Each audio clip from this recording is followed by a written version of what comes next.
Bonjour à tous, merci de nous suivre pour ce flash d'information. Le président de la République, Alassane Ouattara, a reçu en audience le président de la Banque mondiale pour l'Afrique centrale et de l'Ouest, Ousmane Diagana. Et ce qu'il faut savoir, c'est que l'institution bancaire et la Côte d'Ivoire entretiennent d'excellentes relations de coopération, des relations de coopération qui étaient justement au centre de leurs échanges. Jérôme Kofi Aboula. Ousmane Diagana, il est le vice-président de la Banque mondiale pour l'Afrique centrale et de l'Ouest. C'est à ce titre qu'il a été reçu ce jeudi par le président de la République de Côte d'Ivoire, son Excellence Alassane Ouattara.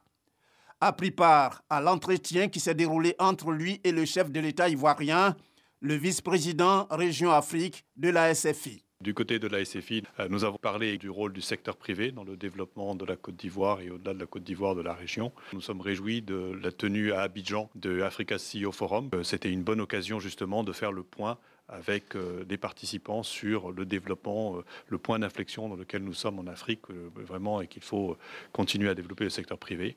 Lors de l'audience, nous avons également parlé des différents secteurs où le groupe de la Banque mondiale, et plus particulièrement la SFI, donc du côté du secteur privé, les secteurs que nous pouvons soutenir, notamment nous en parler du logement, pour lesquels il y a des grands besoins en Côte d'Ivoire. Nous avons tout d'abord félicité Son Excellence, Monsieur le Président de la République et tout le gouvernement de la Côte d'Ivoire pour la réussite du groupe consultatif que la Côte d'Ivoire a organisé ici à Abidjan. C'est la toute première fois qu'un pays africain organise une telle rencontre sur ses terres. Une réussite totale en termes de participation, mais également en termes de montants qui ont pu être mobilisés. Pour ce qui concerne le groupe de la Banque mondiale, c'est un montant de plus de 8 milliards de dollars. Nous sommes engagés à mettre à la disposition de la Côte d'Ivoire pour les 4 années à venir. Ça représente une augmentation de plus de 60% de ce que nous avons fait dans le cadre du PND précédent. En sortant du palais présidentiel, Ousmane Diagana s'est félicité de l'effort poursuivi par les autorités ivoiriennes en termes de développement. Pour lui, c'est grâce à cette résilience sous le leadership du président Alassane Ouattara que la Côte d'Ivoire aujourd'hui est, on peut le dire, le porte-voix de toute l'Afrique. Le président de la République, Alassane Ouattara, qui a également reçu le ministre congolais de l'Agriculture. Il était porteur d'un message du président Denis Sassou Nguesso. La coopération entre le Congo et la Côte d'Ivoire dans le domaine de l'agriculture a été abordée au cours de cette audience.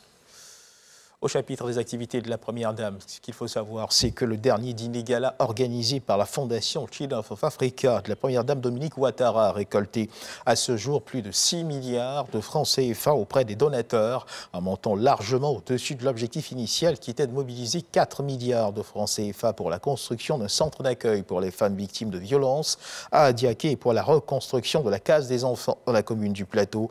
Hier jeudi, la Première Dame Dominique Ouattara a remercié ses donateurs pour leur contribution qui permettra de réaliser les projets sociaux portés par la Fondation Children of Africa. Aujourd'hui, vendredi 17 juin 2022, est célébrée la journée mondiale de lutte contre la désertification. Et cette année, le thème retenu est « Tous ensemble pour vaincre la sécheresse ». La célébration officielle se tient à Bangouanou. Le ministre Jean-Luc Cassi invite les populations à la préservation des terres, une déclaration que vous pourrez suivre dans nos prochaines éditions. Et dans l'actualité internationale, les membres de l'OMC, l'Organisation mondiale du commerce, sont parvenus à se mettre d'accord ce vendredi à Genève sur une série de mesures liées à l'insécurité alimentaire créée par la Russie, à la suppression des subventions qui facilitent la pêche illégale ou encore à la levée temporaire des brevets qui protègent les vaccins anti-Covid. Un résultat sans précédent, qualifié donc de sans précédent, arraché après 5 jours d'intenses négociations. Notons que la conférence avait pour ambition non seulement de s'attaquer à l'insécurité alimentaire, mais également de procéder à la levée temporaire des brevets qui protègent les vaccins anti-Covid ou encore réformer l'OMC elle-même. Et on termine ce tour du monde de l'actualité avec cette info, la situation humanitaire en Ukraine après de 4 mois d'invasion russe est extrêmement alarmante. Inquiétude exprimée par l'ONU ce vendredi 17 juin alors que les combats entre armées ukrainiennes et russes font rage dans l'est du pays. Voilà qui marque donc la fin de ce flash d'information. Merci de nous avoir suivis. Je vous retrouve à 13h pour le journal.